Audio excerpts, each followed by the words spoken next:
आपको बताएंगे मुस्लिम लीग नून की नायब सदर मरियम नवाज का बीबीसी को इंटरव्यू में कहना है कि फौज से बात हो सकती है लेकिन अवाम के सामने छुप छुपा कर नहीं। फौज से बातचीत तहरीक इंसाफ की हुकूमत घर भेजने की शर्त पर होगी। मरियम नवाज ने दावा किया कि एस्टेब्लिशमेंट की जानिब से करीबी साथियों से राबते किए गए हैं। पीडीएम के प्लेटफॉर्म से मुज़ाकरात के आगाज पर गौर किया जा सकता है। फौज मेरा इदारा है, हम जरूर बात करेंगे लेकिन आईन के दायरा कार में रहते हुए, इदारे के खिलाफ नहीं। लेकिन अगर हमने आगे बढ़ना है तो मौजूदा हुकूमत को घर जाना होगा। मुस्लिम लीग नून की नायब सदर मरियम नवाज का बीबीसी को इंटरव्यू में कहना है, फौज से बात हो सकती है लेकिन अवाम के सामने छुप छुपा कर नहीं।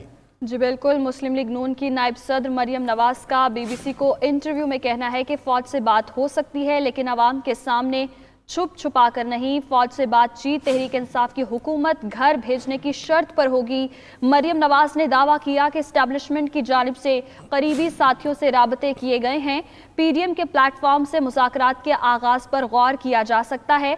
फौज मेरा इदारा है, हम ज़रूर बात करेंगे लेकिन आइन के दायरा कार में रहते हुए, इदारे के खिलाफ नहीं। लेकिन अगर हमने आगे बढ़ना है तो मौजूदा हुकूमत को घर जाना होगा। तो मुस्लिम लीग नून की नायब सदर मरियम नवाज का बीबीसी को इंटरव्यू में कहना है कि फौज से बात हो सकती है लेकिन अवाम के सामने छुप छुपा कर नहीं।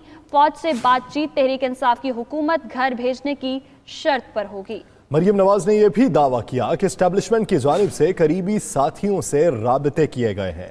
पाकिस्तान डेमोक्रेटिक मूवमेंट के प्लेटफॉर्म से मुज़ाकरात के आगाज पर गौर किया जा सकता है। फौज मेरा इदारा है, हम ज़रूर बात करेंगे लेकिन आइन के दायरा कार में रहते हुए, इदारे के खिलाफ नहीं है। लेकिन अगर हमने आगे बढ़ना है तो मौजूदा हुकूमत को घर जाना होगा। पाकिस्तान मुस्लिम लीग नून की नायब सदर मरियम नवाज ने बीबीसी को इंटरव्यू दिया है और उस इंटरव्यू में उन्होंने ये बात कही कि फ़ौज से बात हो सकती है लेकिन फ़ौज से जो बात होगी वो अवाम के सामने होगी। जो बात होगी वो छुप छुपा कर नहीं होगी। फौज से बातचीत तहरीक इंसाफ की हुकूमत घर भेजने की शर्त पर होगी। इसी पर बात करने के लिए सीनियर तज्जियाकार और anchor person doctor Moeed Pirzada साहब ने हमें ज्वाइन किया है। डॉक्टर साहब बहुत शुक्रिया आपके वक्त का। डॉक्टर साहब, एक इंटरव्यू बिलावल भुट्टो जरदारी का बीबीसी उर्दू को ही और दूसरा इंटरव्यू मरियम नवाज का। पहले तो इसका तकाबुल कर लेते हैं कि आपको दोनों इंटरव्यूज में कहीं पर मुमासलत कहां पर दिखाई देती है? देखिए, बिलावल भुट्टो का इंटरव्यू तो एक स्टेक होल्डर का इंटरव्यू है, एक ऐसे स्टेक होल्डर का, एक ऐसी पार्टी के नुमाइंदे का जो सिस्टम और निज़ाम को चलाना चाहते हैं और उसके अंदर अपने अंदर पॉलिटिकल कंसेशंस और अपने रोल को बेहतर तौर पर देखना चाहते हैं। और मोहतरमा मरियम नवाज साहिबा का जो इंटरव्यू है और जो कमेंट्स हमारे अब तक सामने आए हैं, पूरा मैंने देखा नहीं है, उससे जब वो कहती हैं कि जी हम तो फौज से बात करेंगे अवाम के सामने और कंडीशन ये है कि जो मौजूदा इलेक्टेड गवर्नमेंट है इमरान खान की, उसको पहले घर भेजा जाए। ये तो लग रहा है कि एक बहुत फ्रस्ट्रेशन का इंटरव्यू है जिसमें स्टेक होल्डर नहीं है। वो कह रही है कि हम इतने ताकतवर हैं कि हम निज़ाम को गिरा देंगे और पूरे निज़ाम को बदल देंगे। और फिर ये वो भी कह भी रही है कि हम ये करेंगे भी पब्लिकली। तो बहुत फर्क है दोनों में। बिलावल भुट्टो की अप्रोच जो है वो कॉन्सिलिएशन की अप्रोच है, वो पार्टी एंगेजमेंट चाहती है, वो अपनी सूरत हाल बेहतर करना चाहती है। और पीएमएलएन जो है वो ऐसा लग रहा है कि उसके कोई स्टेक नहीं है ना उनकी पंजाब में गवर्नमेंट। तो डॉक्टर साहब, मरियम नवाज साहिबा के इस दावे पर कि एस्टेब्लिशमेंट की जानिब से करीबी साथियों से राबते किए गए हैं, क्या राय रखते हैं आप? देखिए, एस्टेब्लिशमेंट के राब्ते तो सबसे होते हैं। वो तो उनके राब्ते तालिबान से भी होते हैं, टीटीपी से भी थे, जो इंसर्जेंट ग्रुप्स हैं उनके साथ भी एस्टेब्लिशमेंट के राब्ते होते हैं, दुनिया की इंटेलिजेंस एजेंसीज के आपस में भी राब्ते होते हैं। तो इंटेलिजेंस के राब्ते जरूर होंगे लेकिन वो उसको जो शक्ल दे रही हैं उसकी कोई मुझे मुमकिनात इस वक्त के मौजूदा हालात में नजर नहीं आ रही। कोई इस मौजूदा हालात में सोचना कि नवाज शरीफ साहब के साथ और मरियम नवाज के साथ कोई बड़े हाई लेवल के कॉन्टेक्ट हो रहे हैं और उनको बड़ा कोई खुश करने की कोशिश की जा रही है या उनको एकोमोडेट करने की बात हो रही है, ये वो हवा में बात छोड़ रही है। इस स्टेज पे ये बिल्कुल मुमकिन नहीं है। तो डॉक्टर साहब, क्या आप नहीं समझते कि जो गुज़श्ता सरबराह इजलास हुआ था पीडीएम के सरबराहान का, उसमें जो पार्टी के सरबराहान थे उन्होंने नवाज शरीफ साहब के बयानिए पर भी सवाल उठाया था, आइंदा की हिकमत अमली पर भी गौर किया था, रवैया भी नरम करने का सोचा था। तो मरियम नवाज साहिबा के बयान में ये बात है कि पीडीएम के प्लेटफॉर्म से मुज़ाकरात के आगाज पर गौर किया जा सकता है। तो क्या आप ये समझते हैं कि पीडीएम की जो तमाम जमातें हैं वो इस बात पर मुत्तफिक हैं कि गौर व फिक्र हो सकती है? देखिए, पीडीएम में 3-4 धड़े हैं। पीडीएम का जो सबसे बड़ा धड़ा है, जो फाल धड़ा है, जो मीनिंगफुल धड़ा है, वो तो है Pakistan Peoples Party. Because Pakistan Peoples Party जो है उसकी प्रेजेंस है, उसके पास सिंध की हुकूमत है। अभी आपने देखा कि जो एक फ्लेक्सिबिलिटी, ये लचक दिखाई गई है एस्टैब्लिशमेंट की तरफ से, वो भी बिलावल भुट्टो के लिए और पाकिस्तान पीपल्स पार्टी की हुकूमत सिंध के लिए दिखाई गई है। तो उनको system as a stakeholder treat करता है। दूसरी जो बड़ी जमात है वो PMLN है, लेकिन वो उनका रवैया जो है वो एकोमोडेशन का नहीं है। तीसरे उस धड़े में मौलाना फजल रहमान है, फिर छोटे छोटे ग्रुप्स हैं। तो मौलाना फजल रहमान भी कहीं नहीं है और मरियम नवाज साहिबा भी कहीं नहीं है, नवाज शरीफ साहब भी कहीं नहीं है। तो उनको PDM के प्लेटफॉर्म की जरूरत है और उसको लेकर वो ये कह रहे हैं कि जी हम बातचीत करना चाहते हैं और आवाम की खातर, यानी आवाम को खुश रखने के लिए, बेवकूफ बनाने के लिए वो कह रहे हैं कि हमारे ये मुतालबात होंगे। बेसिकली इससे पता ये चलता है कि PDM को नेगोशिएशन के लिए यूज किया जा सकता है अपने मुतालबात मनवाने के लिए, और वो मुतालबात का ताल्लुक PMLN की हद तक अपने केसेस पे होगा कि हमारे केसेस जो है वो खत्म हो, हमें रिलीफ मिले, हमें पॉलिटिक्स के अंदर आने का मौका मिले, हमारे लोगों की जान छूटे। और जाहिर है कि PPP के वहां पर इंटरेस्ट अपने होंगे, इनके अपने इंटरेस्ट होंगे। तो कहने में वो ये कह रहे हैं कि PDM एक प्लेटफॉर्म है, लेकिन PDM कई जमातों का मजमूआ है, उसका एक मुतालबा इस तरह का हो नहीं सकता जैसा कि मरियम बीबी बताने की लोगों को कोशिश कर रही है। डॉक्टर साहब, आपने गुज़श्ता दिनों के बयानात भी सुने होंगे मरियम नवाज साहिबा के भी, इनके दीगर पार्टी अरकान के भी, कि अब हम NRO नहीं देंगे, अब कोई बातचीत नहीं होगी।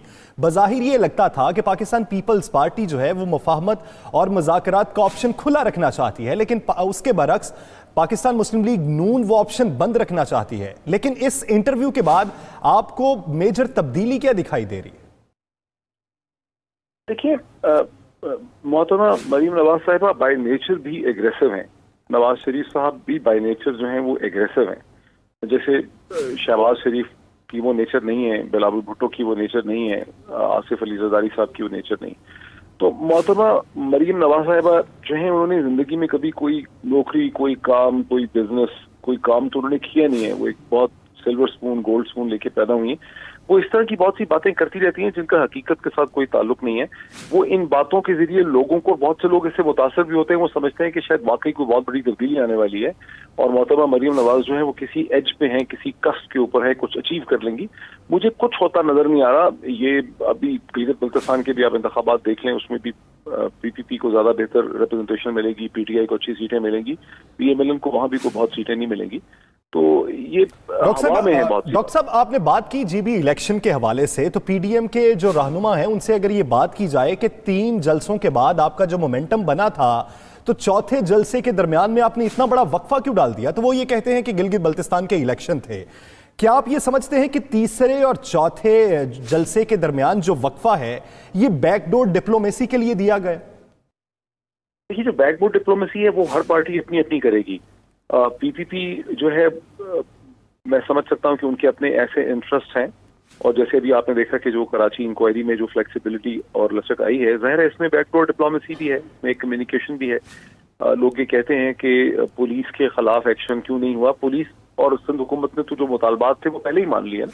एक FIR रजिस्टर हो गई, उसके ऊपर फैसला हो गया, अदालत में पेश कर दिया गया। अब पुलिस अफसरान ने जो थ्रेट लगाई थी छुट भी जाने की, वो खत्म हो गई। तो वहां पर आप एक पॉलिटिकल डील के नट्स एंड बोल्ट्स आपको पहले ही नजर आते हैं। फिर दूसरी तरफ से डिलीवरी हो गई कि एक इंक्वायरी हो गई, उसमें अफसरान को हटा दिया गया। तो वहां पे आपको एक ज्यादा एक्टिव राब्ते और एक मीनिंगफुल कॉन्टैक्ट नेगोशिएशन नजर आती है। PMLN में मुझे नहीं लग रहा कि नवाज शरीफ और मरियम नवाज साहिबा के कोई ऐसे लेवल के कॉन्टैक्ट स्टेज पे बन सकते हैं जिस किस्म के वो लोगों को मीडिया के जरिए यकीन दिलाने की कोशिश कर रहे हैं। ये एक ब्लस्टर है, इसको अंग्रेजी में ब्लस्टर कहते हैं। सही। डॉक्टर साहब, मैं आपकी जानिब वापस आता हूं। हमें यहाँ पे ज्वाइन किया है सीनियर तज्जियाकार और ग्रुप एडिटर इरशाद अहमद आरिफ साहब ने और एडिटर फॉरम राना मोहम्मद अजीम साहब ने।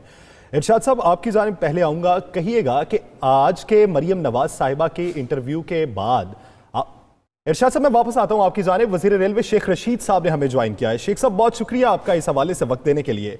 शेख साहब, क्या कहते हैं, आज मरियम नवाज साहिबा का जो इंटरव्यू है, इससे पहले की जो बयानात या जलसों में की गई बातें और आज का इंटरव्यू, इन दोनों में आपको बुनियादी फर्क क्या दिखाई देता है?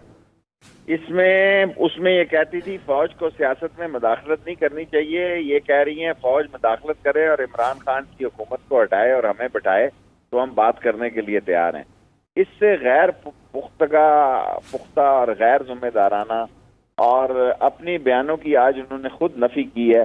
ऐसे बयानों पर तो मेरा ख्याल है कि खुद उनको ख्याल आएगा कि नवाज शरीफ क्या कह रहा है और वो क्या कह रही हैं और वो इंटरव्यू क्या दे रही हैं कि इमरान खान को हटाओ और मुझे लाओ। यानी वो फौज जिसके अजीम सिपा सलार और अजीम एजेंसी के जो फैज साहब और बाजवा साहब के बारे में 11-11 दफा नाम लेते हैं तकरीर में, उनसे वो बात करने के लिए तैयार है। अगर कोई वो गैर जमहूरी या गैर आईनी काम करें, वो जमहूरियत के साथ हैं और बाजवा साहब की कमिटमेंट है कि जो भी हुकूमत होगी फौज उसके साथ होगी। ये चाहती है कि नहीं, फौज हमारे साथ हो और इमरान खान को उतारे। इन्ना लिल्लाहि व इन्ना इलैहि राजिऊन। तो शेख साहब, क्या आपको ये लगता है कि कुछ दिनों के अंदर इनके बयानिए में कोई बुनियादी फर्क भी वाजे हो रहा है? जी हाँ, अभी तो परसों के बाद से ही शुरू हो जाएगा जब गिलगित का इलेक्शन आएगा, और मैं दिसंबर का महीना और 20 फरवरी तक इनके ये बयानिए ये नहीं रहेंगे और ये सेनेट के इलेक्शन में जाएंगे और ये के इलेक्शन में हिस्सा भी लेंगे। तो शेख साहब, क्या आप ये समझते हैं कि आने वाले दिनों में ये सूरत हाल इससे मजीद तब्दील भी हो सकती है, पूरी पीडीएम का बयानिया तब्दील हो जाएगा?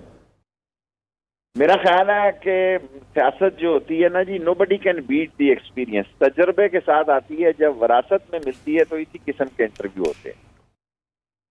शेख साहब, हमारे साथ डॉक्टर मोईद पीरजादा भी मौजूद हैं। डॉक्टर साहब, सवाल कुछ करना चाहते हैं शेख साहब से तो कर सकते हैं।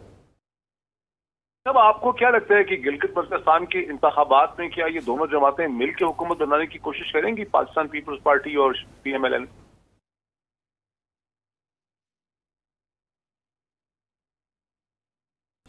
शेख साहब साथ ही मौजूद हैं?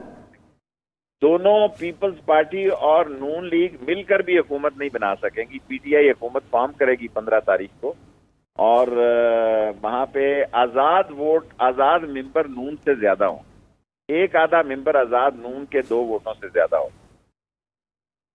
तो शेख साहब, क्या आप ये समझते हैं कि ऐसा भी हो सकता है कि पाकिस्तान तहरीक इंसाफ और पाकिस्तान पीपल्स पार्टी को मिलकर हुकूमत बनानी पड़ जाए गिलगित बल्तिस्तान में? मेरा नहीं ख्याल, आजाद उम्मीदवार वहाँ काफी स्ट्रांग है। आजाद उम्मीदवारों का पलड़ा जो है उसमें मैं 3 से 4 सीटें आजाद उम्मीदवारों की देख रहा हूँ। तहरीक इंसाफ 10 से 11 सीटें लेगी, 5 से 7 सीटें पीपल्स पार्टी लेगी, 2 सीटें नून लेगी और 4 सीटें आजाद होंगी। 2 मजहबी होंगी मौलाना नासिर अब्बास साहब की और 2 आजाद होंगी। शेख साहब, एक आखिरी सवाल, क्या आप ये समझते हैं कि मरियम नवाज साहिबा के आज के BBC को दिए गए इंटरव्यू के बाद इस तरह का कोई बयान नवाज शरीफ साहब से भी आ सकता है, जो कल के दिन तक रिपोर्ट को रिजेक्टेड कह रहे थे? देखें, ये लोग GHQ के गेट नंबर 4 की पैदावार हैं। उन्हीं अदारों को ललकार रहे हैं जिन अदारों की चूसनियां इनके मुंह में थी। उन्हीं अदारों को ललकारा है इन्होंने जिनके पंगूड़े में ये पड़े हुए हैं। ये काउंसलर तक नहीं थे, इनके नाम से आशना नहीं था। जिन लोगों ने इनको इन मुकामों पे 3-3 दफा ये फायज हुए, जिन मुकामों पे, आज इनको समझ आ गई है। मैं तारीख दे चुका हूं कि दिसंबर से 20 फरवरी तक इनकी पार्टी का ना ये बयानिया रहेगा, ना पार्टी की ये सूरत हाल रहेगी। सही, बहुत शुक्रिया शेख रशीद साहब इस हवाले से अपना वक्त देने के लिए।